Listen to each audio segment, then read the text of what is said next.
of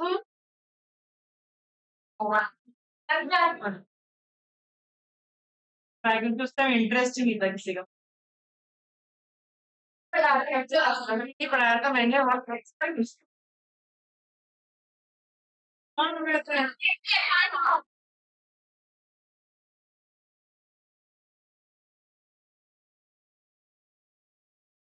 structure क्या था? Technology infrastructure.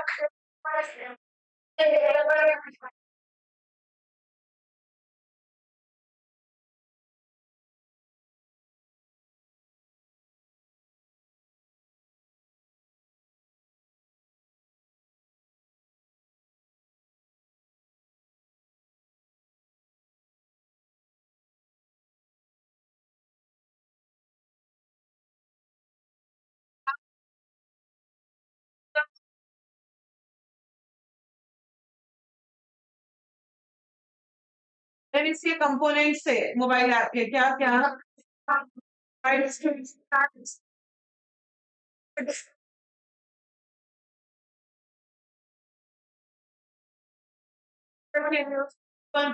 Voucher बताते थे बैंक।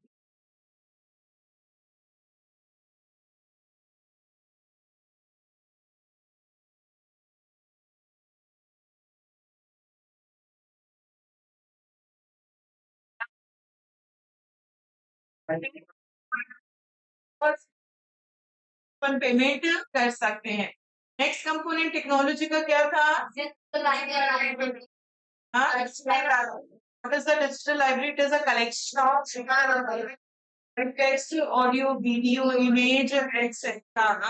यहाँ पे ये लाइब्रेरी आप खुद भी मेंटेन कर सकते हो या ऑर्गेनाइजेशन एफिलिएटेड या फिर एकेडमिक। इसके कंटेंट आप लोकली भी रख सकते हो और रिमोटली भी एक्सेस कर सकते हो। इसका साइज और स्कोप अलग अलग हो सकता है। नेक्स्ट टेक्नोलॉजी का कंपोनेंट क्या था? चेंज मतलब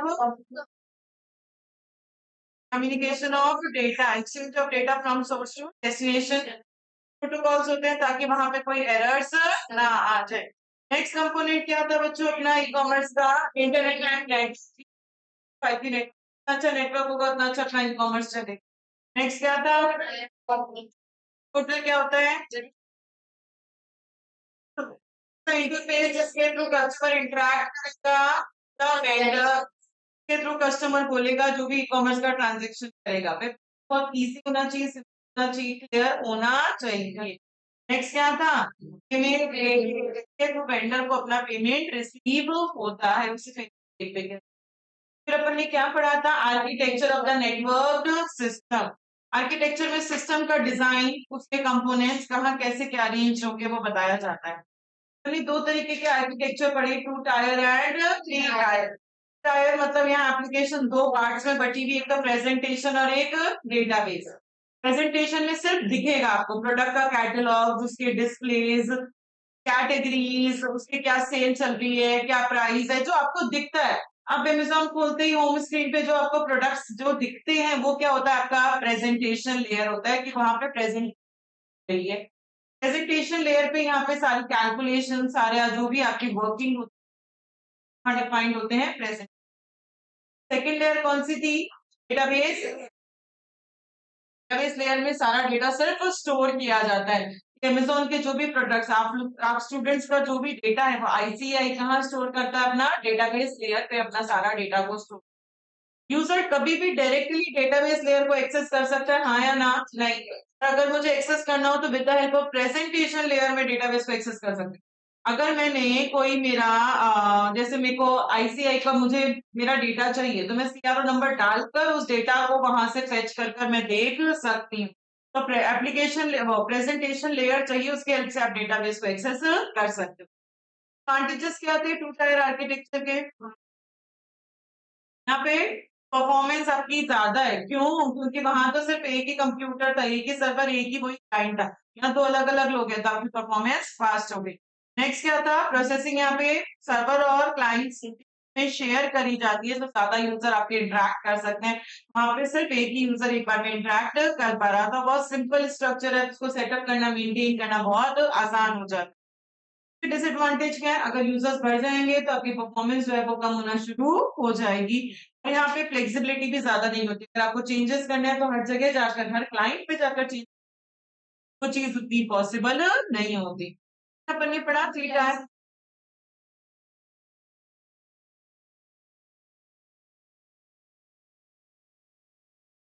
There is a restricted flexibility and choice of DBMS is data language used server is proprietary to ये क्या क्या कहना चाह रहा है, ये लाइन क्या कहना चाह रही है कि रेस्ट्रिक्टेड होगा। क्या होता है, डेटाबेस मैनेजमेंट। डेटाबेस को मैनेज करने के जो सॉफ्टवेयर टूल्स हैं मार्केट में एक नहीं, बहुत सारे होते हैं, like Oracle, like SQL, like MS Access, बहुत सारे टूल्स होते हैं जहां डेटा को मेंटेन। अब यहाँ पे अपन उस वेंडर से रेस्ट्रिक्टेड हो गए, अगर वो मुझे सर्वर जो है वो एसक्यूएल, तो हर क्लाइंट को एसक्यूएल डेटाबेस को ही काम में लेना पड़ेगा, वो अपने मन से ओरेकल डेटाबेस को काम में नहीं ले सकते। भी अपन रेस्ट्रिक्टेड हो गए कि जो डेटाबेस वेंडर प्रोवाइड करवा रहा है, सर्वर प्रोवाइड करवा रहा है, उसी डेटाबेस पे आपको काम करना पड़ेगा। Three tier client server architecture क्या था बच्चों, थ्री टायर में 3 पार्ट्स में अपना काम बट गया, presentation, application and database. Presentation का काम सिर्फ दिखाने का है, डिस्प्ले करने का है, कोई कैलकुलेशन का काम नहीं है। एप्लीकेशन में सारी प्रोसेसिंग, सारी कैलकुलेशन, सारे रूल जो है वो सब अपना यही डिफाइंड होगा। तो आप एग्जांपल दे सकते हो कि जो पासवर्ड मैच होता है, पासवर्ड मैच हुआ कि नहीं हुआ, ये काम कौन करेगा, सिर्फ और सिर्फ एप्लीकेशन। और डेटाबेस लेयर सिर्फ डेटा को स्टोर करने का काम करता है। तो सबसे पहले कोई भी रिक्वेस्ट प्रेजेंटेशन बोलता है एप्लीकेशन को, एप्लीकेशन बोलेगा डेटाबेस को, डेटाबेस उसको रिस्पॉन्ड कर करके इसको देगा एप्लीकेशन को, एप्लीकेशन को रिस्पॉन्ड कर करके इसको प्रेजेंटेशन। इसके एडवांटेजेस क्या थे, यहाँ पे क्लियर सेपरेशन हो गया, प्रेजेंटेशन अलग है, एप्लीकेशन अलग है और डेटाबेस अलग है। तो मुझे नया डेवलप करना है तो वो आसानी से कर सकती हूँ, क्योंकि रूल्स रेगुलेशन तो ऑलरेडी एप्लीकेशन में डिफाइंड है, वहां से रूल है और अपन ने कुछ अपना नया डेवलप कर दिया। एंड यहाँ पे जो टेस्ट फेजेस हैं वो भी शॉर्टर हैं। अगर मुझे लगता है प्रोसेस गलती है तो सिर्फ एप्लीकेशन चेक करो, अगर मुझे लगता है प्रेजेंटेशन में गलती है तो सिर्फ प्रेजेंटेशन वाले पार्ट को चेक, आपको पूरा पूरा चेक करने की जरूरत नहीं है।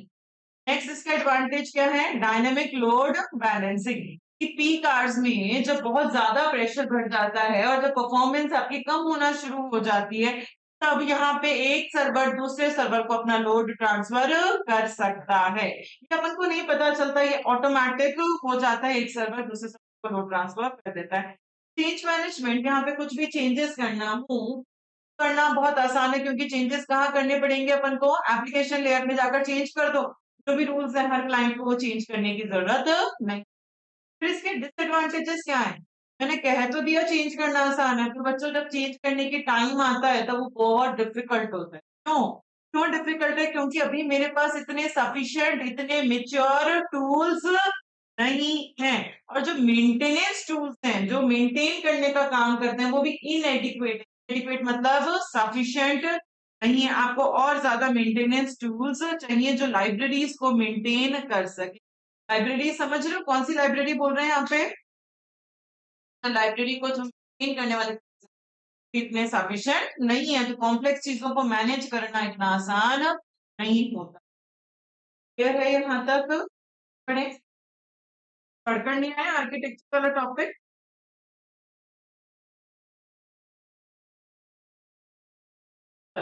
विच आर्किटेक्चर इज यूज्ड, अभी कौन सा रिसेंटली रियल लाइफ में सारी की सारी ई कॉमर्स कौन सा आर्किटेक्चर काम में लेती है, नेटवर्क आर्किटेक्चर काम में लिया जाता है।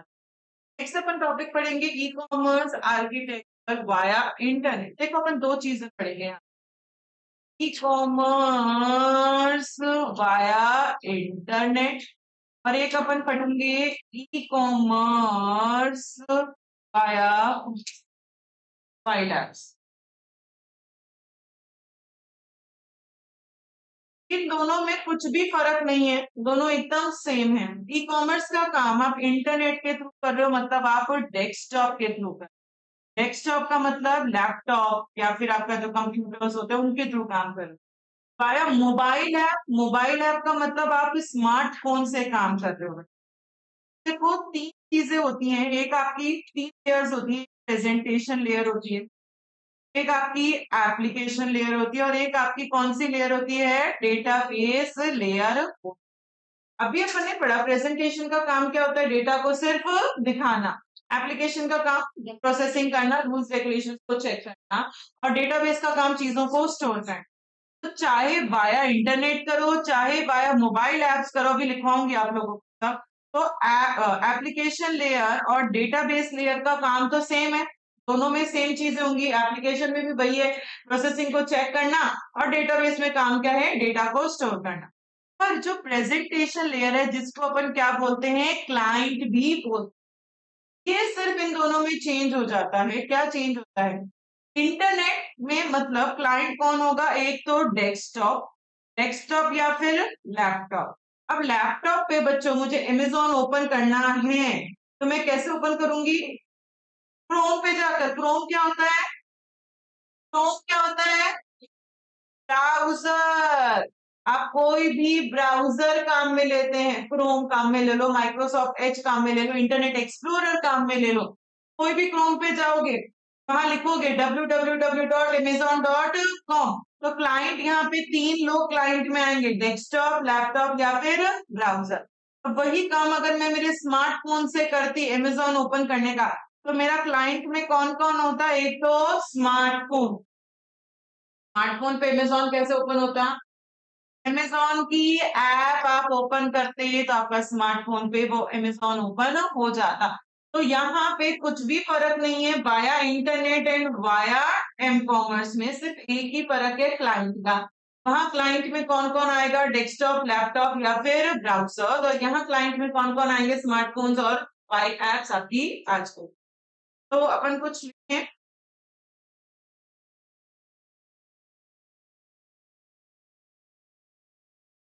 यहाँ लिख रही हूँ, आप लोग लिख। छोटा-सा ही है, करके देख के लिख।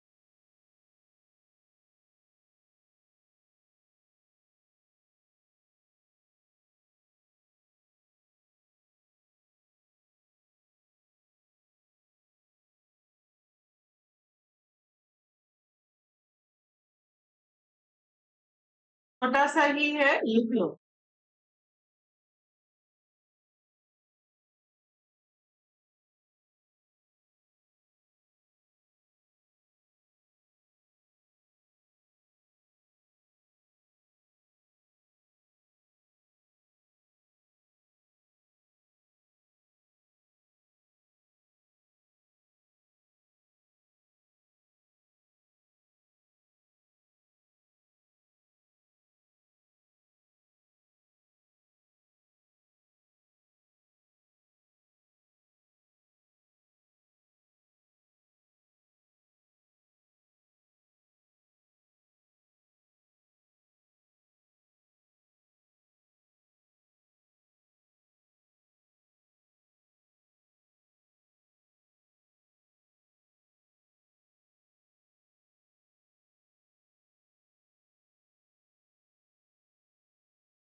क्या?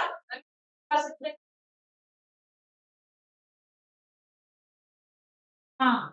अच्छा। नहीं, नहीं, है ना? अच्छा ये कॉमर्स आर्किटेक्चर वाया इंटरनेट और via M commerce. Payment gateway reseller. हाँ, ये दोनों के नीचे सेम आएगा। आपके इसमें मोबाइल एम कॉमर्स में भी यही आएगा, लॉजिस्टिक्स पेमेंट गेटवे रीसेलर्स, और ई कॉमर्स में भी यही आएगा, लॉजिस्टिक्स पेमेंट गेटवे। बना दिया सेम। क्या?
क्या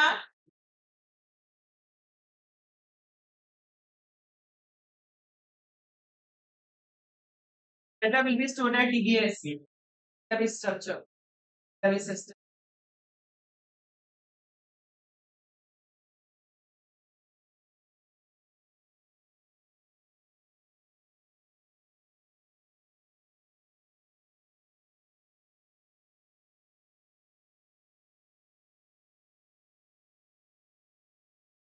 क्या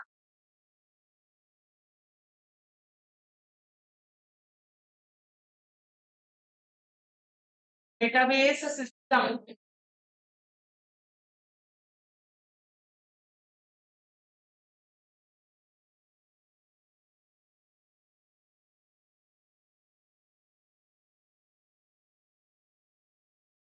पढ़िए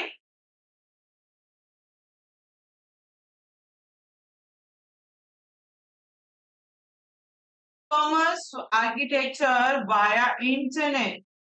वाया इंटरनेट देखो डायग्राम वही होता है जो हम करते हैं। सबसे पहले क्लाइंट जो है वो ऑर्डर प्लेस करता है, फिर वो शॉपिंग कार्ट में जाता है, क्रेडिट कार्ड चार्ज होता है, ऑर्डर कंप्लीट होता है और फिर उसके बाद उसका मेल सेंड किया जाता है to the customer and to the merchant है। फिर वो वेयर हाउस में सामान भेज दिया जाता है, वेयर हाउस से शिपिंग होती है और शिपमेंट कस्टमर के पास पहुंच जाता है। ऐसा ही कुछ होता है आप लोगों का।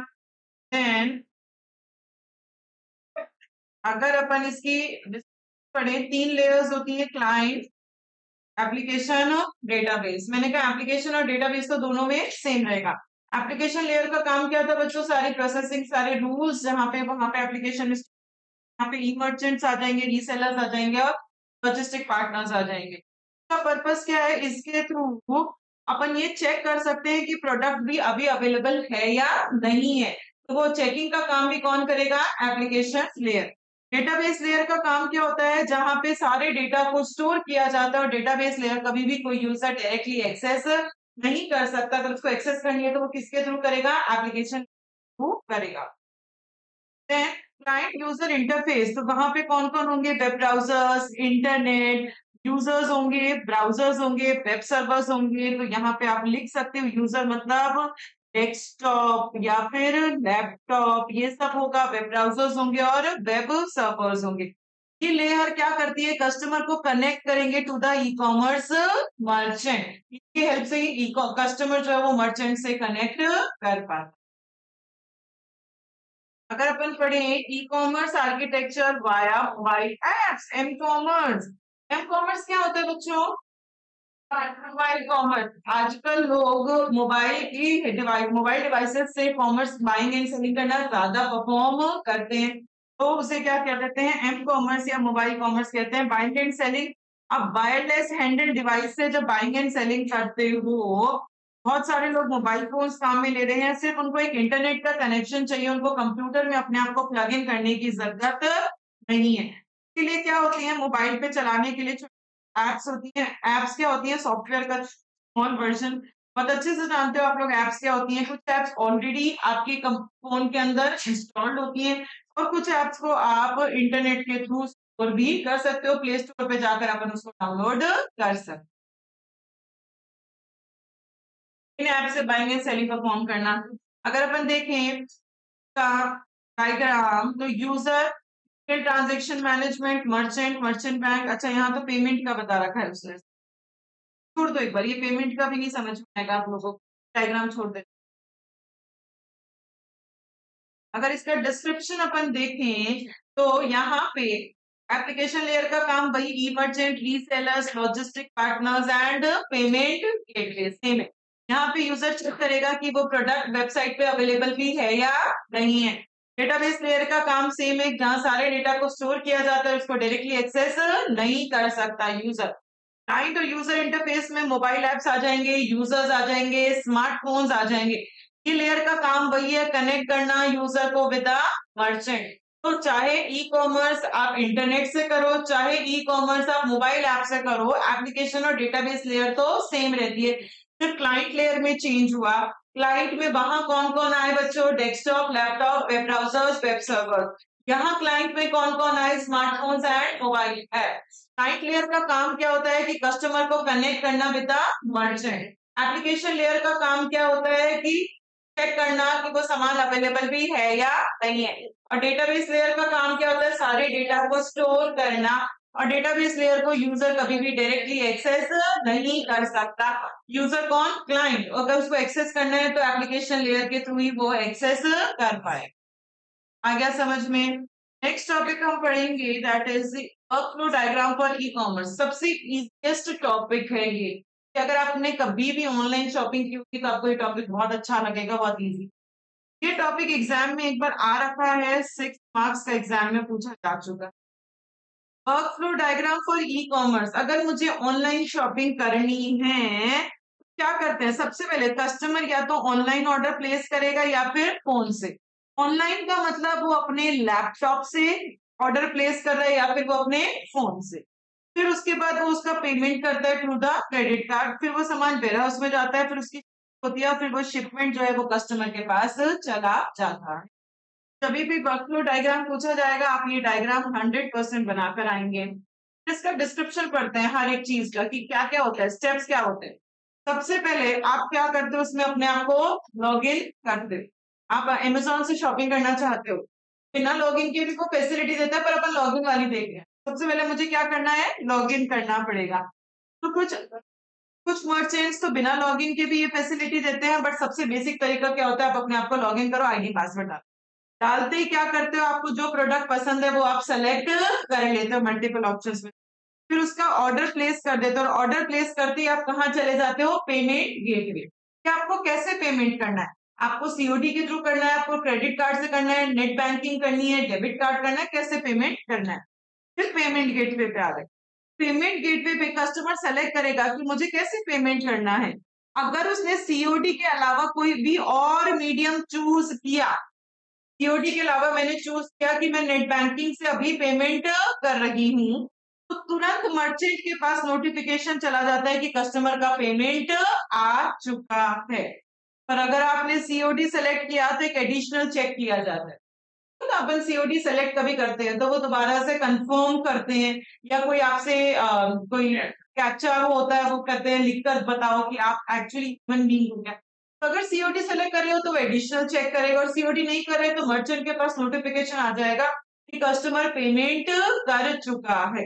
पेमेंट हो गया, फिर क्या होगा बच्चों, डिस्पैचिंग, सामान की शिपिंग का काम होगा। अब डिस्पैचिंग जो है वो दो तरीके से, दो एंड्स पे हो सकती है। डिस्पैचिंग दो तरीके से हो सकती है। ऐसे, एक तो आप अमेजोन से खरीद रहे हो, एक आप XYZ से। XYZ कौन है, जो खुद ही वेंडर है और खुद की वेबसाइट पे अपना सामान बेचता है, थर्ड पार्टी इन्वॉल्व नहीं है। तो अगर मैं XYZ से खरीद रही हूँ तो XYZ के वेयर हाउस पे मेरा सामान पैक होकर मुझे सामान मिल जाए। और अगर मैं अमेजोन से खरीद रही हूँ और अमेजोन पे मैं ABC कंपनी का सामान खरीद रही हूँ, तो वहां पे ABC कंपनी उसको पैक करेगी, पर नाम किसका लगा देगी, ऊपर अमेजोन का नाम लगा देगी। तो शिपिंग एंड जो डिस्पैच होता है वो दो तरीके से होता है। अगर आप प्रोडक्ट जो है वो आप डायरेक्टली वेंडर से खरीद रहे हैं तो वेंडर के मर्चेंट के वेयरहाउस से डिस्पैचिंग शुरू हो जाएगी। पर अगर आप थर्ड पार्टी से खरीद रहे हैं जैसे कि फ्लिपकार्ट, अमेजोन होता है, तो वहां से आपकी डिस्पैचिंग और वेयरहाउसिंग। फिर क्या होता है, डिलीवरी ट्रैकिंग। डिलीवरी ट्रैकिंग क्या होता है बच्चों, ट्रैक करते हैं सामान कहाँ तक पहुंचा, कैसे पहुंचा, कैसे ट्रैक कर पाते हैं। ये भी जो पर्सन होते हैं जो सामान डिलीवर कर रहे हैं, सबके पास एक ट्रैकर होता है, फोन में ट्रैकर होता है। अपन उनसे वो ट्रैक कर पाते हैं कि वो बंदा कहाँ तक पहुंचा है, उसकी लोकेशन कहाँ तक आई है, हेल्प से हम ट्रैक कर पाते हैं। यहाँ पे टाइम पे सामान पहुंच सके इसलिए आप ट्रैक करते हो। सारे मर्चेंट्स अपने स्टाफ को एक हैंडल डिवाइस देते हैं जिसमें वो ट्रैकिंग का सिस्टम होता है, और अपन उसको ट्रैक कर सकते हैं कि वो बंदा कहाँ तक पहुंचा, कहाँ। लास्ट क्या है, सीओडी ट्रैकिंग। अगर आपने सीओडी किया है तो वो बंदा आएगा, आपने उसको पेमेंट कर दिया, पेमेंट करते ही तुरंत वो अपडेट करेगा अपने फोन से कि मुझे इस बंदे का पेमेंट आ चुका है। तो अगर आपका सीओडी पेमेंट मोड था तो यहाँ पे एडिशनल चेक किया जाता है डिलीवरी विद द पेमेंट। सामान डिलीवर हुआ है उसका भी मैसेज आ जाता है, पेमेंट करने का भी मैसेज वहां मर्चेंट के पास चला जाता है। वो कस्टमर ने पे कर दिया, उसका अमाउंट अपना रिसीव हो गया और उसको मैंने ये सामान दे दिया है, तरीके का मैसेज आ जाता। क्या स्टेप्स होते हैं जब भी अपन ई कॉमर्स के कोई भी ट्रांजेक्शन? सबसे पहले कस्टमर लॉग इन करेगा, फिर अपना प्रोडक्ट को सेलेक्ट करेगा, फिर उसके बाद वो ऑर्डर फिल कर देगा, फिर पेमेंट हो जाएगा, उसके बाद डिस्पैचिंग हो जाएगी, फिर पैकिंग हो जाएगी और फिर पैकिंग। सबसे पहले कस्टमर ने लॉगिन किया, परचेज अलाउ करते हैं, बिना लॉगिन के भी शॉपिंग कर सकते हो, बट बेसिक तरीका क्या है, लॉगिन कर करो। फिर ऑर्डर प्लेस, फिर सेलेक्ट करते हो, मल्टीपल ऑप्शंस में से जो पसंद है वो सेलेक्ट करते हैं, फिर ऑर्डर प्लेस करते हैं, उसको कंफर्म करते हैं ऑर्डर को, फिर पेमेंट गेटवे पे जाते हैं। अगर आपने सीओडी के अलावा कोई भी और पेमेंट गेटवे किया है, मर्चेंट के पास तुरंत नोटिफिकेशन आ जाएगा कि कस्टमर का पेमेंट आ चुका है। अगर आप सीओडी पेमेंट कर रहे हो तो आपको एडिशनल चेक करना पड़ेगा। फिर क्या है, डिस्पैचिंग दो तरीके से, या तो डायरेक्टली उसके वेयर हाउस से या थर्ड पार्टी के वेयर हाउस से। देन डिलीवरी ट्रैकिंग, उसके पास एक हैंडल डिवाइस है जिससे अपन ट्रैक कर सकते हैं सामान कहाँ तक पहुंचा ताकि वो टाइम पे डिलीवर हो जाए। और फिर सीओडी ट्रैकिंग, जैसे ही सामान उसने मुझे दिया तो तुरंत वो नोटिफाई कर देगा मर्चेंट को, मैं सामान दे चुका हूँ और उसका पैसा मेरे पास आ चुका है। समझ में आ गया ई कॉमर्स का वर्क फ्लो मोड क्या होता है? एक बार स्टेप्स के नाम वापस बोलो बच्चों।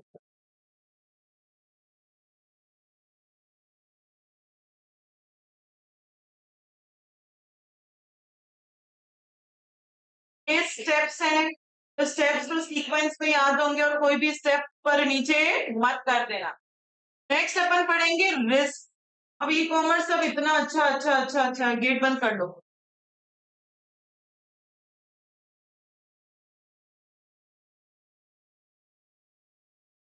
तो वेंडर और सेलर, फ्लिपकार्ट की रिस्पेक्टिव में वेंडर फ्लिपकार्ट हो गया, बट अगर अपन मैं एबीसी की बात करूं तो मैं ही वेंडर में ही सेलर। हाँ जी बच्चों, रिस्क एंड कंट्रोल। रिस्क क्या होता है? इतना सब अच्छा पढ़ रहे हैं, ई कॉमर्स इतना अच्छा है, डिजिटल सब कुछ होता जा रहा है, पर कभी भी किसी चीज में एंटर करने से पहले आपको पता होना चाहिए उस चीज में दर्द कितने छुपे हुए हैं। रिस्क इज इक्वल्स टू दर्द। हाँ लिख लो, रिस्क मतलब दर्द। आपको ई कॉमर्स, मैंने मेरा बिजनेस मैंने कर रखा है, दुकान खोल रखी है, मेरे को इतना अच्छा दिख रहा है, यहाँ पे तो सारे फायदे ही फायदे हैं, कस्टमर बढ़ रहे हैं, मेरे प्रॉफिट ज्यादा हो रहा है, यहाँ पे कॉस्ट कम आ रही है।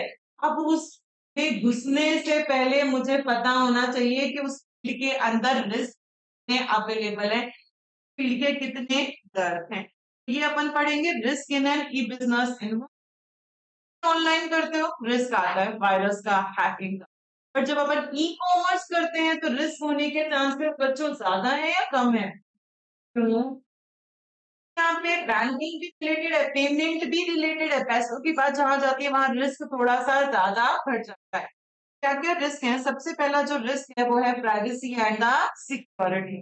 आपको सबसे बड़ा डर क्या होता है? हैकिंग का। तो सेलर है, जो वेंडर है, जिसकी वेबसाइट चल रही है, उसको हमेशा ये डर रहता है मेरी वेबसाइट हैक ना हो जाए।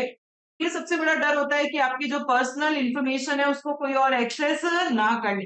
अगर आप बैंकिंग इंडस्ट्री की बात करो तो बैंकिंग इंडस्ट्री में रिस्क ज्यादा होता है as compare to manufacturing sector. क्यों? क्योंकि बैंकिंग में तो आपका पैसों से रिलेटेड ट्रांजेक्शन है, तो वहां पे आपको बहुत strict rules regulation, strict security को फॉलो करना चाहिए। मैन्युफैक्चरिंग में इतना स्ट्रिक्ट नहीं भी होगा तो भी ठीक है, बट बैंकिंग में बहुत स्ट्रिक्ट सिक्योरिटी होनी चाहिए कि बैंकिंग की वेबसाइट को कोई हैक ना करे।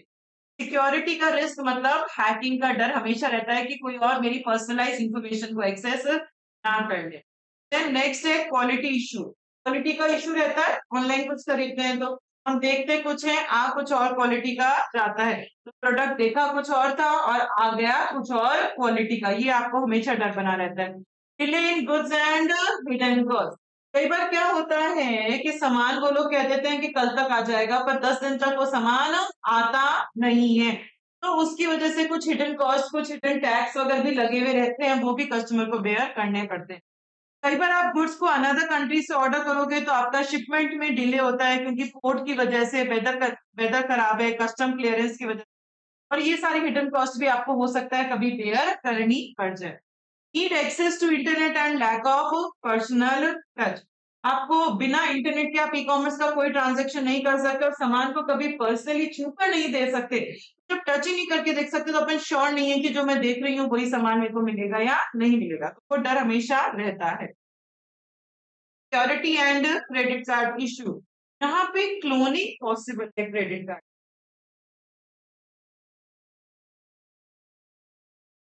कॉपी के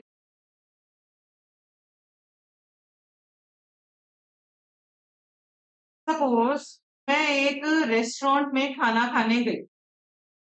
अब रेस्टोरेंट में टेबल पे बैठे बैठे ही मैंने वेटर को, मैं रेगुलर कस्टमर वहां की, वेटर को मैंने क्रेडिट कार्ड दे दिया ताकि स्वैप कर। अब वेटर ने क्या कर रखा था, दिमाग लगा रखा था, एक तो ओरिजिनल क्रेडिट कार्ड की मशीन है उसमें, एक उसने डुप्लीकेट क्रेडिट कार्ड की मशीन बना रखी थी। उसने ओरिजिनल वाली में भी स्वैप किया और डुप्लीकेट वाली में भी मेरा क्रेडिट कार्ड स्वैप। अब डुप्लीकेट में किया मुझे पता तो चला नहीं, तो हुआ क्या, मेरा क्रेडिट कार्ड पूरा का पूरा ये मान लो छप गया उसकी मशीन के अंदर।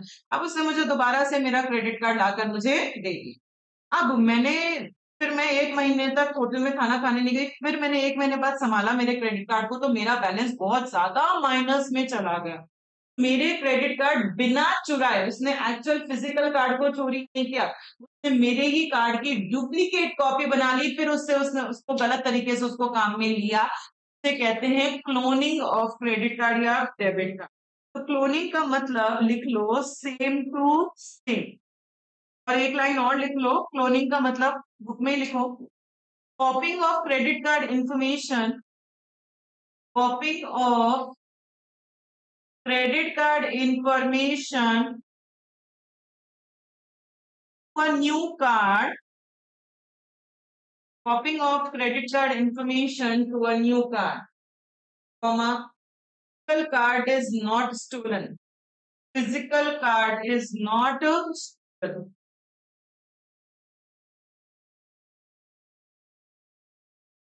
तो मतलब उसने मेरा फिजिकल क्रेडिट कार्ड नहीं चुराया, फिर भी उसने मेरा क्रेडिट कार्ड की इंफॉर्मेशन को लीक करवा लिया और मेरा क्रेडिट कार्ड को मिसयूज कर लिया। तो ये बहुत बड़ा रहता है क्रेडिट कार्ड का इशू। क्लोनिंग हो सकती है क्रेडिट कार्ड डेबिट कार्ड की, तो ये सिक्योरिटी का डर हमेशा बना रही। नेक्स्ट जो आपका रिस्क है वो इंफ्रास्ट्रक्चर।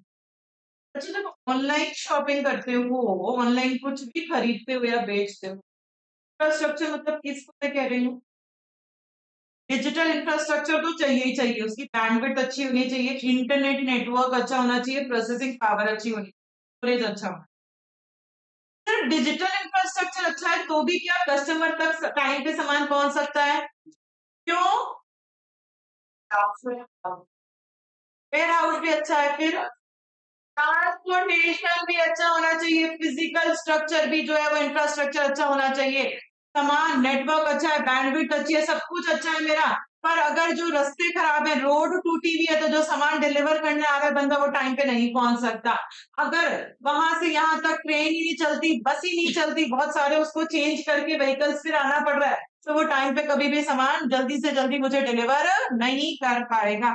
तो यहाँ पे सिर्फ और सिर्फ डिजिटल इंफ्रास्ट्रक्चर अच्छा नहीं होना चाहिए अगर आपको ई कॉमर्स को अच्छा करना है, तो आपका रोड्स एंड रेलवेज भी अच्छा होना चाहिए, जो डेवलपिंग कंट्रीज में बहुत बड़ा चैलेंज है कि रोड्स और रेलवेज भी बहुत अच्छे से चले। अभी तक अपन ने कौन से रिस्क पढ़ लिए, रिवाइज करते हैं। सबसे पहला आपने रिस्क पढ़ा प्राइवेसी एंड सिक्योरिटी। क्या पढ़ा, आपको हैकिंग का डर रहता है कि कोई पर्सनलाइज इंफॉर्मेशन को एक्सेस ना कर ले, तो बैंकिंग सेक्टर में ज्यादा स्ट्रिक्ट सिक्योरिटी रूल्स होने चाहिए as compare to manufacturing sector. Next आपने क्या पढ़ा, क्वालिटी इशू, जो दिख रहा है कई बार सेम क्वालिटी का नहीं आता। नेक्स्ट क्या पढ़ा, गुड्स, डिलीवरी ऑफ गुड्स में टाइम लग जाता है, अगर दूसरी कंट्री से मंगाएंगे तो वेदर खराब है, पोर्ट की वजह से कस्टम क्लियरेंस नहीं हुआ, हिडन कॉस्ट भी लग जाती है। नेक्स्ट क्या पढ़ा, हाँ, personal touch and internet access, आपको यूज करने के लिए इंटरनेट कनेक्टिविटी की जरूरत है, टच करके नहीं देख सकते, वो बहुत बड़ा चैलेंज है। नेक्स्ट क्या है, क्रेडिट कार्ड का क्लोनिंग, डेबिट कार्ड का क्लोनिंग पॉसिबल है। नेक्स्ट क्या, इंफ्रास्ट्रक्चर की प्रॉब्लम। सिर्फ डिजिटल इंफ्रास्ट्रक्चर से काम नहीं चलेगा, आपको फिजिकल इंफ्रास्ट्रक्चर, उसका रोड्स और रेलवेज का भी एक्सपेंशन होना बहुत जरूरी है। कितने रिस्क पढ़ लिए, सिक्योरिटी, हैकिंग वाला, फिर क्वालिटी,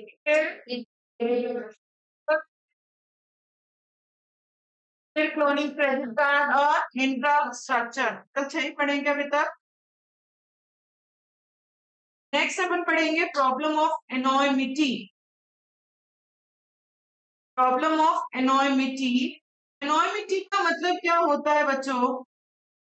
एनोमिटी का मतलब क्या होता है? सपोज मुझे ये पता है कि एक बैंक है एक्सिस बैंक करके, पर मुझे उस एक्सिस बैंक की स्पेलिंग नहीं आती, तो अगर मैंने ऐसा लिखा www.axis.com, भी अगर वो ओपन हो रहा है, जबकि एक्चुअल एक्सिस बैंक क्या है, AXIX, ये भी एक्सेस है और ये भी एक्सेस है। अगर मेरा ये वाला खुलने से वो बैंक की कोई ऐसी बैंक की वेबसाइट खुल रही है, उसमें मैंने पैसा जमा कराया और वो मेरा पैसा जमा हो गया, सारी डिटेल्स उनकी मेरे पास चली गई, तो मेरे को बहुत बड़ा नुकसान हो सकता है। तो ये वाली प्रॉब्लम ई कॉमर्स में आ सकती है।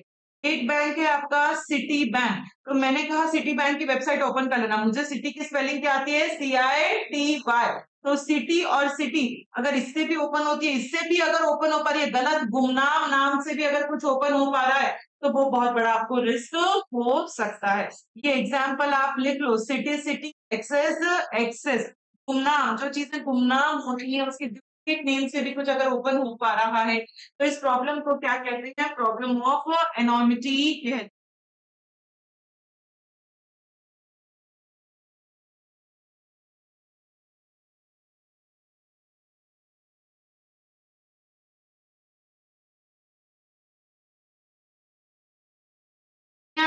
तो प्रॉब्लम ऑफ एनोमिटी क्या है? There is a need to identify and authenticate the users in a virtual global market. हमेशा यूजर को आइडेंटिफाई करवाना बहुत जरूरी है, उसको ऑथेंटिकेट करवाना बहुत जरूरी है। आइडेंटिफाई ऑथेंटिकेट का मतलब क्या होता है, आईडी एंड पासवर्ड। जो आईडी है उसका वही पासवर्ड होना चाहिए, पहले आप वो मैच करवाओ, फिर ही आप आगे काम करो, अदरवाइज आप आगे काम मत करो। आईडी पासवर्ड की मैचिंग बहुत जरूरी है। क्यों? क्योंकि ग्लोबल वर्ल्ड में ई कॉमर्स में कोई भी कभी भी किसी से कहीं से भी कोई भी ट्रांजैक्शन कर सकता है, इसीलिए आइडेंटिफिकेशन एंड ऑथेंटिकेशन होना बहुत जरूरी होता है। तो क्योंकि कोई भी कभी भी कहीं से किसी से भी कोई भी सामान खरीद सकता है, किसी को बेच सकता है, तो उनका आइडेंटिफिकेशन एंड ऑथेंटिकेशन, ऑथेंटिकेशन मतलब क्या होता है, आईडी पासवर्ड को मैच करना, वो बहुत जरूरी होता है। नेक्स्ट आपका जो रिस्क है that is reputation of contract. Reputation का मतलब बच्चों, हाँ, कैंसिल करना, डिनाई करना, मना करना। कभी आप लोगों ने किया है, सीओ ऑर्डर करके मना कर दिया, भैया हमने तो नहीं किया, जय ब्रदर ने किया, कैसे किया? बहुत बार होता है, सीओडी करके मना कर देते हो, हमने नहीं मंगवाया। अच्छा, ऐसे रास्ते में कैंसिल। अच्छा रास्ते में कैंसिल कर देते हो, रास्ते में मेरी मैं तो सीओडी करके आ गया, वो बेल बजा रहे होते, वो कह रहे भैया सामान तो कहेंगे हमने नहीं मंगवाया। मैं चेक, अगर जब मैं पैसे ही देने को तैयार नहीं हूँ तो ऐसे कर ऐसे मना नहीं किया, क्या कभी किया है कभी? क्या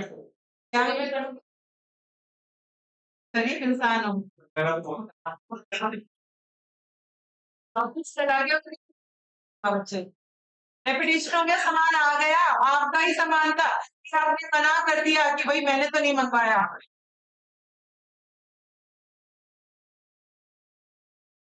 चलो, रेप्यूटेशन ऑफ कॉन्ट्रैक्ट। तो इलेक्ट्रॉनिक ट्रांजैक्शन में ये बहुत बड़ी पॉसिबिलिटी है कि जो कॉन्ट्रैक्ट है वो कस्टमर डिनाई कर दे या पार्टनर डिनाई कर दे, बहुत बड़ा पॉसिबिलिटी है ना। ई कॉमर्स में आप कर सकते हो, सीओडी किया, वो सामान आ गया घर पे और फिर आप कह रहे हो भाई मैंने तो मंगवाया ही नहीं वो सामान, तो उसका ट्रांसपोर्टेशन, आने जाने का समय सब बर्बाद हो जाएगा, और मैंने जब पैसा ही दूंगी तो वो सामान भी मुझे कैसे देखा जाएगा। तो ये बहुत बड़ी पॉसिबिलिटी है कि हाँ, जो कॉन्ट्रैक्ट होता है वो कैंसिल होने के चांसेस बहुत ज्यादा होते हैं, कस्टमर उसको कैंसिल कर सकता है। Then lack of authenticity of the transaction. Authenticity मतलब वो ट्रांजैक्शन ऑथेंटिक है या नहीं है, वो रिलायबल है या नहीं है। जैसे कि आपने अब की बात नहीं कर ली, पहले की। अब तो एक एक्ट आ गया, टेक्नोलॉजी एक्ट आ गया, जिसमें सब कुछ ऑथेंटिक माना जाता है अगर ऑनलाइन कुछ खरीद। पर अगर मैंने अमेजोन से शॉपिंग की बच्चों, और अमेजोन ने मुझे अपना बिल भेजा, व्हाट्सएप पे भेजा या हार्ड कॉपी भेजा, अब उस बिल के अंदर लिखा हुआ है कि इस सामान की जो वैलिडिटी है वो 1 ईयर तक की वैलिडिटी है, कुछ भी खराब होगा हम रिप्लेस कर देंगे, नया दे देंगे। अब वो फोन मेरा खराब हो गया, मैं दुकान पर लेके गई कि चेंज कर दो, तो पहले क्या होता था, इस बिल को ओरिजिनल बिल नहीं माना जाता था, इसको ऑथेंटिक ट्रांजैक्शन नहीं माना जाता था, इसको वैलिड डॉक्यूमेंट नहीं माना जाता था। तो जब इसको वैलिड डॉक्यूमेंट ही नहीं मानेंगे तो वो इस पे जो भी लिखा है वो इस चीज को सच नहीं मानेंगे। Lack of authenticity of transaction, electronic documents जो प्रोड्यूस होते हैं, डॉक्यूमेंट्स का मतलब मैं क्या कह रही हूँ यहाँ पे, उसका जो बिल का जो इनवॉइस जो भी प्रोड्यूस हो रहा है वो कई बार ऑथेंटिक नहीं होता, कई बार उस पर भरोसा नहीं किया जाता। देन डेटा लॉस, थेफ्ट और डुप्लीकेशन, ये बहुत बड़ा डर होता है कि जो भी डेटा आप ट्रांसमिट कर रहे हो इंटरनेट से वो हो सकता है लॉस्ट हो जाए, डुप्लीकेट हो जाए, टैम्पर्ड हो जाए, ये बहुत बड़ा डर होता है। मैंने डेटा कुछ भी भेजा, क्रेडिट कार्ड की इंफॉर्मेशन भेजी, वो कॉपी हो सकती है, हैकर बीच में हैक कर सकता है। मैंने कोई भी डेटा मेल के थ्रू इधर से उधर बेच रही हूँ, बीच में किसी ने मेरा मेल में कुछ भी चेंजेस कर दिया और गलत मेल मेरे नाम से वहां पहुंच सकता है। ये सारी चीजें ई कॉमर्स के अंदर हो सकती हैं। देन अटैक फ्रॉम हैकर्स, यहाँ पे पॉसिबिलिटी है कि हैकर्स भी आपको अटैक कर सकते हैं। हैकर्स कौन होते हैं? हैकर्स वो अनऑथराइज बंदे हैं। अनऑथराइज मतलब गलत बंदे, तो जानबूझकर आपके उसके अंदर एंटर कर जाते हैं ताकि वो आपको नुकसान पहुंचा सके, आपका डेटा चोरी कर सके, आपका डेटा चेंज कर सके, डेटा को डिलीट कर सके। जो अनऑथराइज बंदे होते हैं जो आपको नुकसान पहुंचाने के लिए आते हैं, उनको कौन कहते हैं? अपन हैकर्स कहते हैं। तो बच्चों अभी तक अपन ने कौन से रिस्क पढ़ लिए? पहला रिस्क पढ़ा सिक्योरिटी एंड प्राइवेसी, अपन ने हैकिंग की बात की थी। सेकंड रिस्क पढ़ा, थर्ड पढ़ा डिले, फोर्थ पढ़ा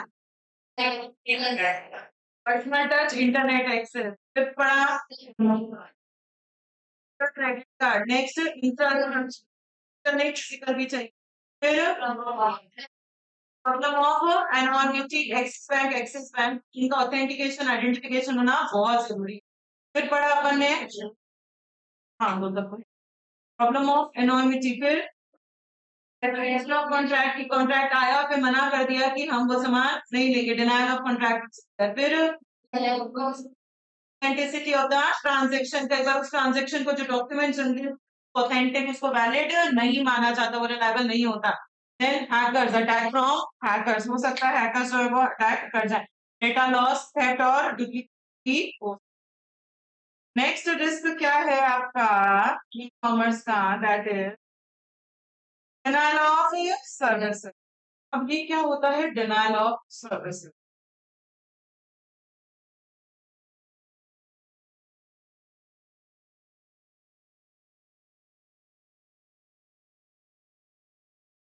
देखो सपोज दो कॉम्पिटिटर्स हैं, एक है अमेजोन और एक है आपका कॉम्पिटिटर फ्लिपकार्ट।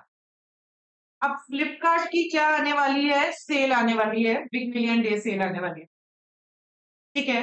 अब क्या हुआ कि फ्लिपकार्ट की सिक्योरिटी बहुत स्ट्रांग है, अमेजोन चाहकर भी उसमें वायरस वगैरह नहीं डाल पा रहा, उसको खराब नहीं कर पा रहा, मतलब अमेजोन चाहता है उसकी सेल इतनी ना चले ताकि मेरे को ज्यादा प्रॉफिट, कॉम्पिटिटर, पर वो उसकी सेल को खराब नहीं कर पा रहा क्योंकि उसकी सिक्योरिटी बहुत ज्यादा। अब अमेजोन ने क्या दिमाग लगाया? अमेजोन ने फेक यूजर आईडीज बनाए। फेक यूजर आईडी, सपोज उसने 1 लाख फेक यूजर आईडी बना दी, आईडी। अब क्या हुआ, जिस दिन सेल आई तो सपोज शुरू के जो 50 कस्टमर्स थे, 50 कस्टमर्स वो तो ओरिजिनल सही कस्टमर्स। अब इसकी जो बैंडविड्थ थी फ्लिपकार्ट की, वो हैंडलिंग कैपेबिलिटी थी उसकी 80,000 कस्टमर्स की उसकी पर आवर हैंडलिंग कैपेबिलिटी थी कि 1 घंटे में हम 80,000 कस्टमर को हैंडल कर सकते। अब उसमें से 50 कस्टमर तो ओरिजिनल वाले थे। अब अमेजोन ने क्या कर दिया, इस 1 लाख में से बाकी के कस्टमर्स वहां पे लॉग इन करवा दो। अब लॉगिन करवा दिए तो हुआ क्या, फ्लिपकार्ट फ्लडेड हो गया, बहुत ज्यादा उसमें कस्टमर्स हो गए। अब फ्लिपकार्ट को तो ये लग रहा है, अरे बहुत इतने सारे लोग मेरी वेबसाइट को विजिट कर रहे हैं, खरीदो नहीं खरीदो वो कंपल्सन तो नहीं होता, वो सिर्फ देख रहे हैं देख रहे हैं।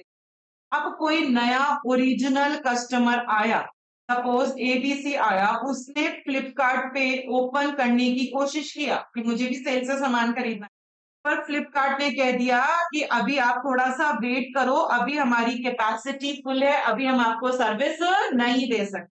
अमेजोन ने उन कस्टमर को हटाया ही नहीं, पूरे दिन में कस्टमर को नहीं हटाया। तो इससे हुआ क्या कि फ्लिपकार्ट ने अपनी सर्विस देने के लिए मुझे क्या कर दिया, डिनाई कर दिया, डिनायल ऑफ सर्विसेज। तो अगर थोड़े टाइम के लिए डिनाई होता है तो ठीक है, पर अगर ज्यादा लंबे समय तक के लिए मुझे फ्लिपकार्ट बार बार मना कर रहा है तो उससे उसकी गुडविल खराब होती है, उससे सेल खराब होती है, उसका रेप्यूटेशन खराब होता है, उसका बिजनेस खराब होता है। तो इस तरीके की चीजें भी आपकी ई कॉमर्स में आ सकती हैं कि जानबूझकर कॉम्पिटिटर ने फ्लड कर दिया आपको, आपके ऊपर इतना हेवी ट्रैफिक क्रिएट कर दिया फेक यूजर आईडी से, तो आप एक्चुअली जिनको सर्विसेज देनी थी आप उनको तो सर्विसेज नहीं दे पा रहे, सिर्फ फेक यूजर्स में ही आप क्या रह गए, बिजी रह गए, क्योंकि यहाँ पे अपन आइडेंटिफाई नहीं कर सकते कौन कब कहां से मुझसे क्या सामान खरीद रहा है। तरीके की चीज कुछ बना लो, डिनाइल ऑफ सर्विस आप फट से ड्रॉ करो।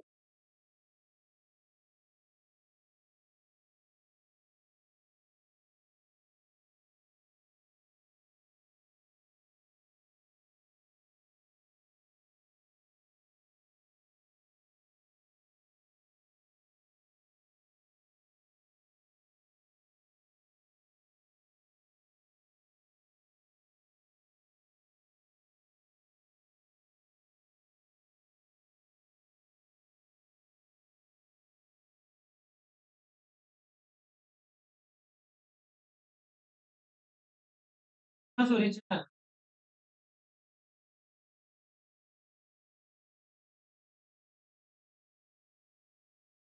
ये जो मैंने बनवाया ये समझने के लिए बनवाया है कि पढ़ेंगे उसको समझ में आना चाहिए कि वो टॉपिक क्या है।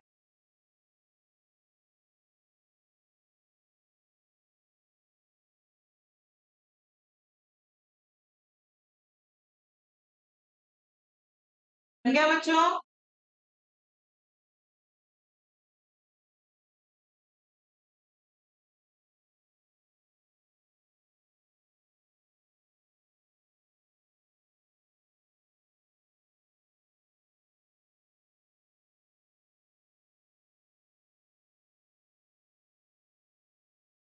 क्या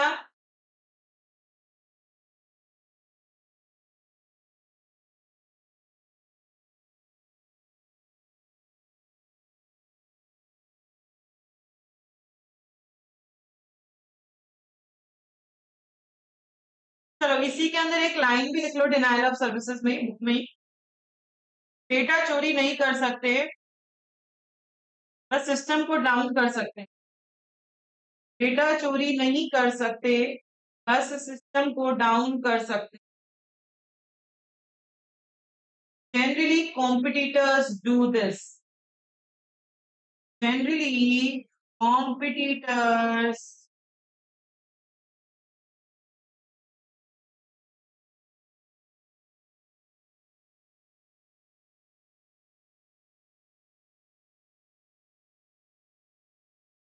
पढ़े, बन गया ना ये वाला?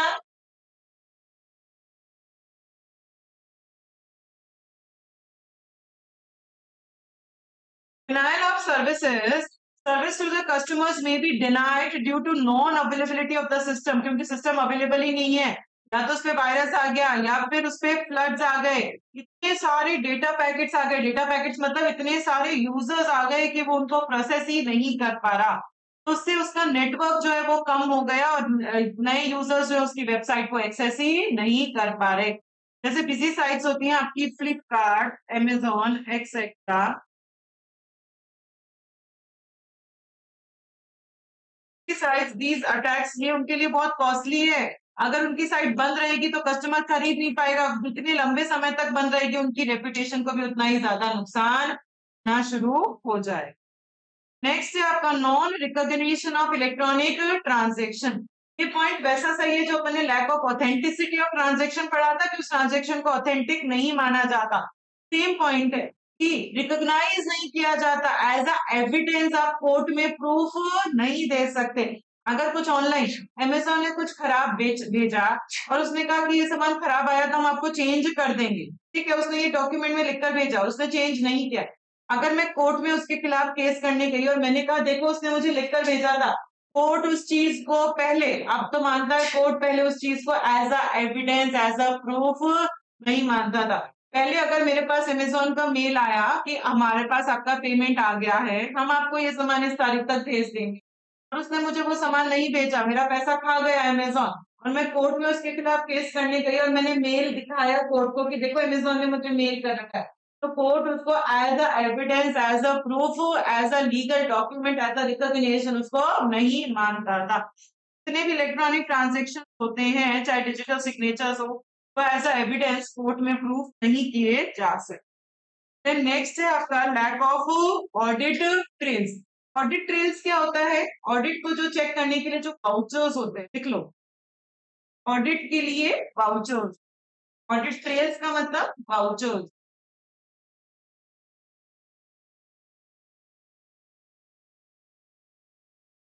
ऑनलाइन कुछ भी डिलीट करना बच्चों बहुत आसान है। आज वाउचर है, वाउचर पे तो नंबरिंग होती है 101, 102, 103।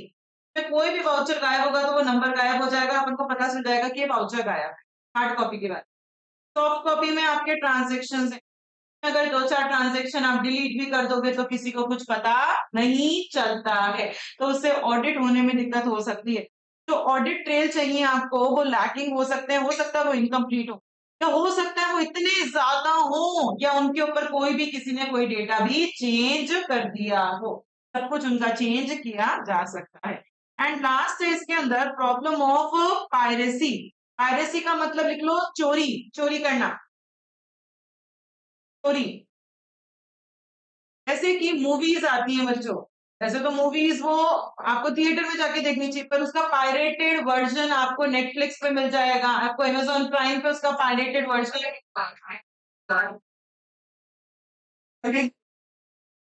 टेलीग्राम पे मिल जाएगा। टेलीग्राम पे उसका पायरेटेड वर्जन तुरंत मिल जाता है, तो क्यों लोग जाएंगे वहां पे देखने? तो उसको क्या कहते हैं? Problem of piracy.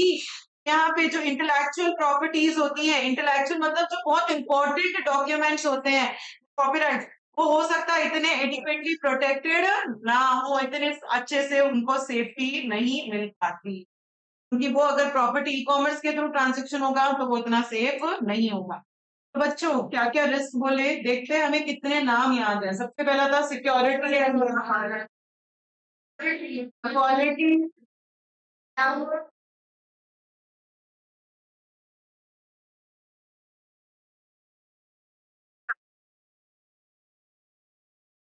Lack of authenticity, उसका जैसा करता था ऑथेंटिसिटी कहता था non recognition of the electronic transaction, data loss हो सकता है, हैकर्स आ सकते हैं,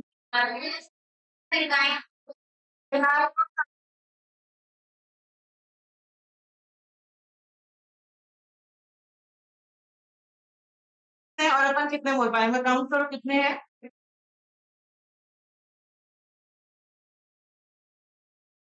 15। देखो बच्चों कितने बोल पाते हो, आप लोग खुद बोलो और देखो हम कितने बोल पाते हैं। सबसे पहले सिक्योरिटी,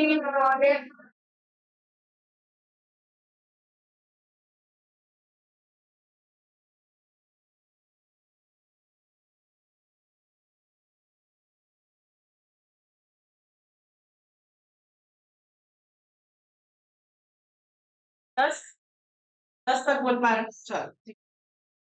चलो हम पढ़ेंगे नेक्स्ट, हमने पढ़ लिया risk in an e business environment, next पढ़ेंगे controls in an e business environment. जो रिस्क होता है, जो दर्द होता है, उस दर्द की जो दवा होती है, दर्द की दवा, वो क्या होते हैं? आपके कंट्रोल्स। उनसे बचने के लिए जो हम दवाई लेते हैं, जिससे बचने के लिए उसे क्या कहते हैं? कंट्रोल्स कहते हैं। कंट्रोल्स क्या होते हैं? कंट्रोल्स मतलब आपको अश्योरेंस मिलेगा कि आप अपना ऑब्जेक्टिव अचीव कर पा रहे हो।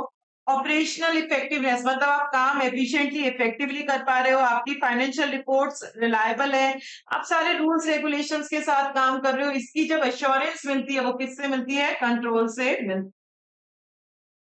In an e-business environment, controls are necessary for all the persons in the chain. ये सारे लोगों को कंट्रोल्स लगाना जरूरी है, तभी ई बिजनेस को सक्सेस मिल सकती है। एक लाइन लिख लो यहाँ पे एक लाइन लिख लो बुक के अंदर ही। People who apply controls, people who apply controls for the success of e commerce, people who apply controls for the success of e-commerce.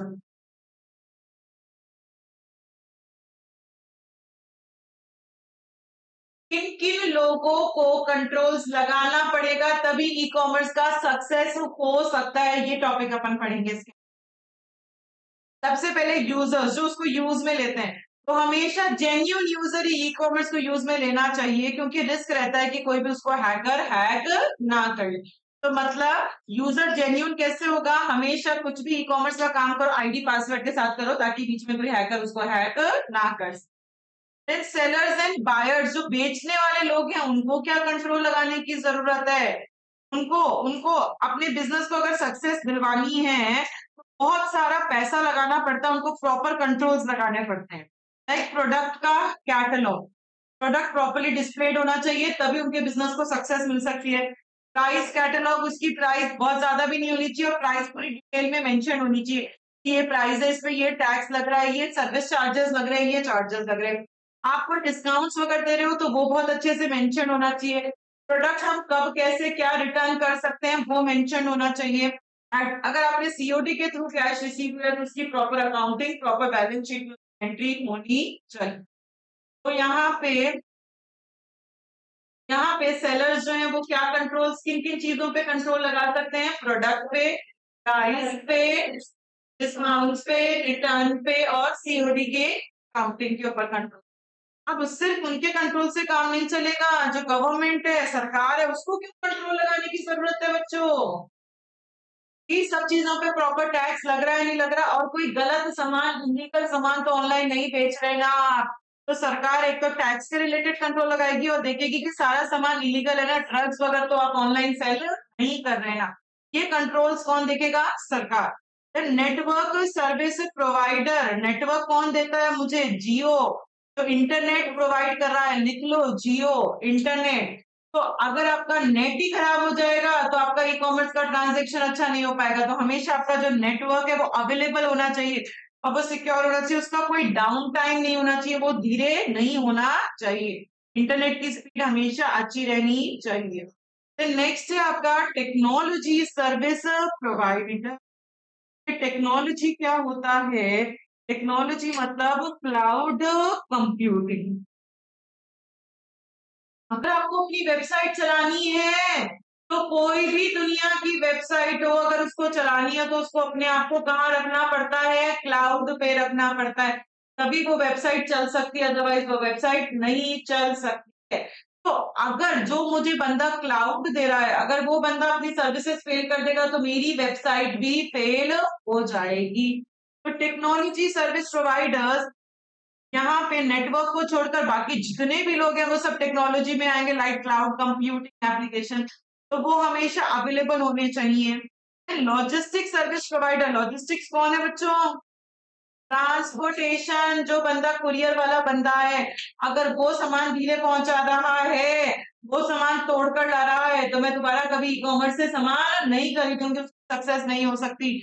जो बंदा लॉजिस्टिक्स दे रहा है उसकी जिम्मेदारी है कि टाइम पे सही सामान सही कस्टमर को पहुंचाने की।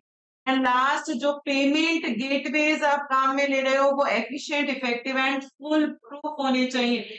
अगर मैं क्रेडिट कार्ड की डिटेल्स ऑनलाइन शेयर कर रही हूँ तो उसमें कभी भी हैकर बीच में हैक ना कर ले, तभी ई कॉमर्स को सक्सेस मिल सकती। कौन से लोग हैं जो कंट्रोल्स लगाएंगे for the success of e commerce? कौन से लोग हैं? यूज करेगा, हैकर नहीं होना चाहिए। सेलर किन किन चीजों पे कंट्रोल लगाएगा? प्रोडक्ट पे, सीओडी की फिर कौन कंट्रोल लगाएगा? गवर्नमेंट। टैक्स का सामान दोगे और लीगल सामान ही बेचोगे, लीगल नहीं बेचोगे, है ना? नेटवर्क हमेशा अवेलेबल होना चाहिए, उसका डाउन टाइम नहीं होना चाहिए, जियो जो है वो डाउन नहीं होना चाहिए, अदरवाइज अपन काम आगे नहीं कर पाएंगे। नेक्स्ट क्या है? सर्विस प्रोवाइडर, उनको छोड़कर जो भी बचा है, क्लाउड, क्लाउड हमेशा अवेलेबल होना चाहिए, पर सिक्योरिटी उस पे होनी चाहिए। नेक्स्ट क्या था? लॉजिस्टिक्स सर्विस प्रोवाइडर, ट्रांसपोर्टेशन की जिम्मेदारी उनकी है, बतानी सही सामान सही कस्टमर को पहुंचाने की। लास्ट इफेक्टिव, एफिशिएंट और फुल प्रूफ होने चाहिए। क्वेश्चन समझ में आया? ये क्वेश्चन कैसा आएगा कि कौन कौन लोग हैं वो अपने ऊपर कंट्रोल लगाएंगे ताकि ई कॉमर्स को सक्सेस मिल सके। तो हर एक पार्टिसिपेंट्स होते हैं वो कुछ पॉलिसी प्रोसीजर्स को काम में लेते हैं रिस्क से बचने के लिए। क्या क्या पॉलिसी प्रोसीजर्स को फॉलो करते हैं? पहला है आपका educating the participant about the nature of the risk. जितने भी पार्टिसिपेंट है, चाहे खरीदने वाला, चाहे बेचने वाला, चाहे यूज करने वाला, हर बंदे को पता होना चाहिए, ऑर्गेनाइजेशन की प्रॉपर पॉलिसी होनी चाहिए जिसमें लिखा हुआ रहे कि क्या क्या रिस्क है और वो सबको समझ में आना चाहिए। उसके लिए आप एजुकेशन प्रोग्राम्स को कंडक्ट करते रहो। तो हर एक ऑर्गेनाइजेशन की पॉलिसी गाइडलाइंस होनी चाहिए जिसमें लिखा हुआ रहे कि हमारे ऑर्गेनाइजेशन के क्या डूज हैं, क्या डोंट्स हैं। अगर आप ऑनलाइन काम करते हो तो क्या फायदे मिलेंगे और क्या नुकसान आपको हो सकता है, वो सबको बहुत क्लियरली समझ में आना चाहिए। नेक्स्ट है communication of organisation policy to its customer. मेरी ऑर्गेनाइजेशन की क्या पॉलिसी है वो हर कस्टमर को समझ में आनी चाहिए ताकि उसके बीच में कोई डिससैटिस्फैक्शन, कोई डिस्प्यूट ना हो। अमेजोन की पॉलिसी है कि सामान को 1 महीने में रिटर्न कर सकते हैं, तो वो कस्टमर को पता होना चाहिए। मिंत्रा की पॉलिसी है सामान को 15 दिन में रिटर्न कर सकते हैं, तो वो पता होना चाहिए। आजियो की पॉलिसी अगर सामान 1 ही हफ्ते में रिटर्न कर सकते हो तो वो पता होना चाहिए। अगर मुझे पता ही नहीं और आजियो का सामान मैं 10 दिन के बाद रिटर्न करने गई तो वो कहेंगे भाई हमारी तो पॉलिसी 1 हफ्ते के अंदर अंदर की लेने की। फिर मैं उनसे सैटिस्फाइड ही रहूंगी, उन्होंने पहले नहीं बताया, मेरे को तो फालतू का नुकसान हो गया, मैं उनसे लड़ूंगी, फालतू मेरा दिमाग खराब होगा। इट्स बेटर कि मुझे पहले से ही वो मेंशन कर दे कि हमारी ये पॉलिसी हम विद इन 7 डेज सामान रिटर्न लेंगे, हमारी पॉलिसी हम विद इन 1 मंथ सामान रिटर्न लेंगे, ताकि कस्टमर के अंदर कोई डिससैटिस्फैक्शन, कोई डिस्प्यूट ना हो। कौन सी पॉलिसी के बारे में पता होना चाहिए? प्राइवेसी। प्राइवेसी पॉलिसी क्या पड़ी थी बच्चों? कि वहां वो मुझे बताएगा कि मेरी इंफॉर्मेशन का वो लोग क्या करने वाले, कहाँ पे कैसे काम में लेने वाले। इंफॉर्मेशन सिक्योरिटी, यहाँ कस्टमर को बताया जाएगा कि आपकी इंफॉर्मेशन सिक्योर्ड है, आप अगर क्रेडिट कार्ड का नंबर डालोगे तो वो सिक्योर्ड है, उसको कोई चोरी नहीं होगा। शिपिंग एंड बिलिंग पॉलिसी, कि सामान इतने दिन में शिपिंग होगा, उस बिलिंग में ये टैक्स लगेगा, ये डिलीवरी चार्जेस लगेंगे, एक्स्ट्रा पैकिंग करवाते हो तो उसके ये चार्जेस लगेगा, सीओडी पेमेंट करवाते हो तो एक्स्ट्रा ये पेमेंट लगेगा। तो बिलिंग की पॉलिसी भी मुझे बहुत क्लियरली पता होनी चाहिए, ये सब लिंक पे होना चाहिए। एंड रिफंड पॉलिसी, कि कितने दिन में सामान आप रिफंड कर सकते हो और कितने दिन में मुझे उसका पैसा वापस मिल। तो कस्टमर्स को क्या पता होना चाहिए कि ऑर्गेनाइजेशन की क्या पॉलिसीज है, कौन सी पॉलिसी के बारे में प्राइवेसी बताएंगे कि हम आपकी पर्सनल इंफॉर्मेशन के साथ क्या करेंगे। नेक्स्ट कि आप जो भी क्रेडिट कार्ड की इंफॉर्मेशन डाल रहे हो वो सिक्योर्ड है। फिर बिलिंग की सारी डिटेल्स बहुत क्लियरली मेंशन होंगी, जीएसटी, टैक्स वैक्स सब कुछ। फिर कितने दिन रिफंड कर सकते हो, कितने दिन में आपको उसका पैसा वापस मिल जाएगा, ये सब चीजें कस्टमर को बहुत क्लियरली आना चाहिए ताकि कोई सैटिस्फैक्शन और डिस्प्यूट क्रिएट ना। नेक्स्ट है इसके अंदर ensure compliance with the industry body standards. जितने भी ई कॉमर्स के ट्रांजेक्शन्स होते हैं वो इंडस्ट्री स्टैंडर्ड्स के अकॉर्डिंग काम करेंगे। आरबीआई के जो रूल्स हैं उसके अकॉर्डिंग आपको काम करना है। अगर आरबीआई कहता है कि आपको इतना % इस पे इतना टैक्स लगाना है तो आपको उतना ही टैक्स लगाना है। अगर आरबीआई कहता है जूते पे 18% टैक्स लगेगा तो 18% ही टैक्स लगना चाहिए।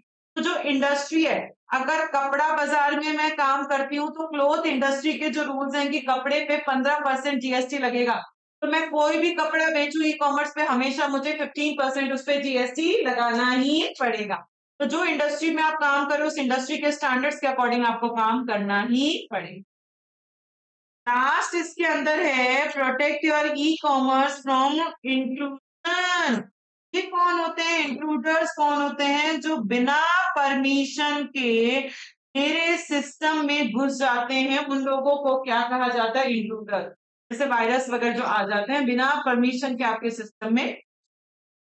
इसकी मेमोरी टेक्निक लिख लो। इस अकेले पॉइंट को कई बार एग्जाम में अलग से पूछा जाता है। Protect your e commerce business की मेमोरी टेक्निक लिख लो। PVR में हंसले।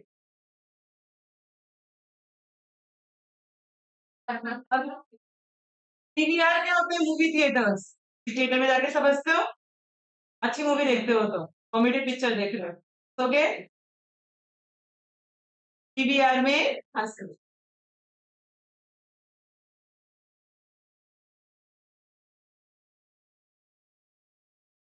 बिना परमिशन के कौन घुस सकता है?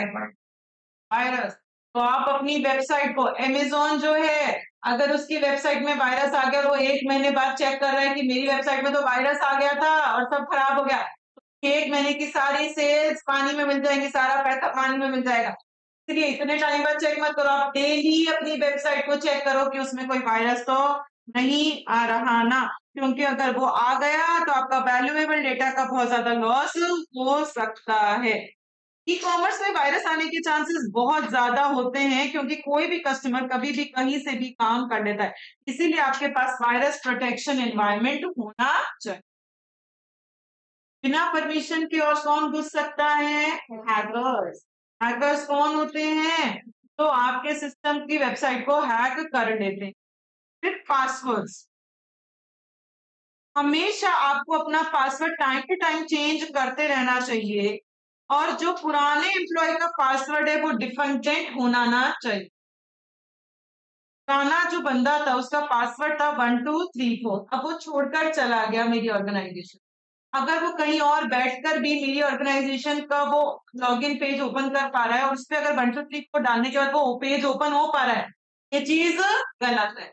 अगर वो छोड़ गया तो उसका पासवर्ड कैंसिल हो जाना चाहिए। टाइम टू टाइम हमें पासवर्ड क्यों चेंज करते रहना चाहिए बच्चों?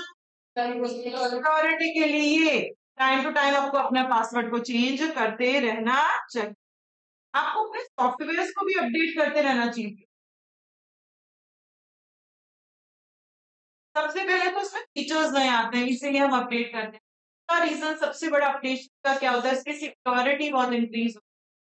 सपोज व्हाट्सएप था आपका, व्हाट्सएप था बच्चों, व्हाट्सएप का जो फर्स्ट वर्जन आया 6 महीने बाद उन्होंने उसको क्या कर दिया? अपडेट कर दिया। विद इन 6 महीने हो सकता था हैकर वहां तक पहुंच पाए। मेरी सिक्योरिटी इतनी थी कि 6 मंथ्स में कोई क्रैक कर सकता था, पर मैंने 6 महीने बाद दोबारा से नया वर्जन निकाल दिया, 0.0 वर्जन निकाल दिया। अब ये हैकर यहाँ तक नहीं पहुंच सकता। व्हाट्सएप रूल और लगा देता है कि इतने दिन में आपको अपडेट करना ही पड़ेगा, अदरवाइज आपके फोन में अब व्हाट्सएप नहीं चलेगा। इससे क्या हो गया कि कोई भी गलती होने के चांसेस, एरर, वायरस आने के चांसेस एकदम खत्म हो जाते हैं। इसीलिए आपको हमेशा टाइम टू टाइम अपने सॉफ्टवेयर अपडेट करते रहना चाहिए। आपकी वेबसाइट हमेशा अपडेटेड रहनी चाहिए ताकि उसकी सिक्योरिटी रहे। अगर आप अपडेट नहीं करोगे तो उसको कोई भी अटैक कर सकता है। नेक्स्ट क्या है? Sensitive data. सेंसिटिव डेटा क्या होता है? जो आपके पासवर्ड्स होते हैं, जो आपका क्रेडिट कार्ड का नंबर होता है, जो आपका अकाउंट नंबर होता है बैंक में, वो सब डेटा कौन सा होता है? Sensitive data. कोई भी हैकर कभी भी आपकी सेंसिटिव डेटा को एक्सेस ना कर सके, वो आपका एनक्रिप्टेड फॉर्म में होना चाहिए। एनक्रिप्टेड मतलब कोडेड लैंग्वेज में होना चाहिए। अगर मेरा पासवर्ड ABC है तो वो ABC लिखा हुआ नहीं दिखेगा, वो क्या दिखेगा? 1 2 3 4। तो 1 2 3 4 देखकर किसी को समझ में नहीं आएगा कि पासवर्ड मेरा एक्चुअली है क्या। तो कभी भी कोई थर्ड पर्सन जो है, हैकर जो है, आपका सेंसिटिव डेटा को एक्सेस ना कर सके, ये आपको हमेशा ध्यान में रखना है। तो अपन ने अभी तक क्या क्या पढ़ लिया? PVR में हंसले, स्टैंड्स फॉर पासवर्ड। पासवर्ड हमेशा टाइम टू टाइम चेंज करो, पुराना पासवर्ड डिपेंडेंट कर दो। P मतलब डेली चेक करो अपनी वेबसाइट को कि वायरस तो नहीं आ गया ना। वायरस आते ही वैल्यूएबल डेटा का लॉस हो जाएगा, तो आप डेली चेक करो। R मतलब रेगुलर सॉफ्टवेयर अपडेट। ताकि आपकी सिक्योरिटी बढ़ सके। H मतलब हैकर्स, कोई हैकर हैक ना कर सके। S मतलब सेंसिटिव। एंड लास्ट इसके अंदर know the details of your payment service provider contract. Payment service provider है जो मुझे पेमेंट कर रहा है, उसकी डिटेल्स मुझे पता होनी चाहिए, कौन कस्टमर मुझे पेमेंट कर रहा है, किस बैंक से वो पेमेंट कर रहा है, ये सब चीजें आपको पता होनी चाहिए। अपन ने क्या पढ़ा, ये अपन ने पॉलिसी प्रोसीजर पढ़े ताकि सिक्योरिटी ज्यादा रह सके। सबसे पहले आप एजुकेट करो, सबको बताओ कि हमारे ये डूज हैं, ये डोंट्स हैं। फिर आप सारे कस्टमर्स को ऑर्गेनाइजेशन की पॉलिसीज के बारे में बताओ। फिर अपन अपनी सिक्योरिटी पॉलिसी, अपनी प्राइवेसी पॉलिसी के बारे में बताएंगे, और पॉलिसी के बारे में बताएंगे, और इंफॉर्मेशन पॉलिसी के बारे में बता देंगे। फिर आप इंडस्ट्री स्टैंडर्ड्स के अकॉर्डिंग काम करो, जो भी आरबीआई के स्टैंडर्ड्स रूल्स हैं उसके अकॉर्डिंग आप काम करो। एंड लास्ट क्या था, आप अपने ई कॉमर्स को प्रोटेक्ट करो फ्रॉम द इंट्रूजन। इंट्रूजन मतलब कोई भी बाहर का बंदा। इंट्रूजन क्या, वो क्या है, एमटी क्या है इसका, टीवीआर में खास में मतलब मतलब और के सर्विस प्रोवाइडर्स हैं, उनकी डिटेल्स भी आपको पता होनी चाहिए। तो अपन ने कंट्रोल्स के अंदर बच्चों कभी भी अगर वो 6 नंबर का पूरा कंट्रोल्स पूछता है तो पूरा लेकर आना है, पर अगर वो 4 का पूछता है तो कभी पूरा नहीं लिखना, वो मेंशन करेगा कि किन किन लोगों को कंट्रोल अप्लाई करना चाहिए ताकि सिक्योरिटी बढ़ सके, ई कॉमर्स का प्रमोशन हो सके। Users, sellers, government, network service provider, technology service provider, logistic service provider. पढ़ा था ऐसा कुछ अपन ने, तो क्या करना चाहिए, कंट्रोल्स लगाने चाहिए। फिर अपन ने पढ़ा कौन सी पॉलिसी प्रोसीजर्स फॉलो करनी चाहिए, लोगों को एजुकेट करो about the do's and don'ts. Organisation की पॉलिसी के बारे में उनको अच्छे से समझाओ, इंडस्ट्री के स्टैंडर्ड्स के साथ रहते हुए काम करो, और आपने ई कॉमर्स को प्रोटेक्ट करो फ्रॉम द इंट्रूज। तो ये हमने पढ़ लिए ई कॉमर्स के क्या रिस्क है और क्या कंट्रोल्स। क्या आप लोग कल लर्न कर कर आए, आगे का अपन कल कंटिन्यू।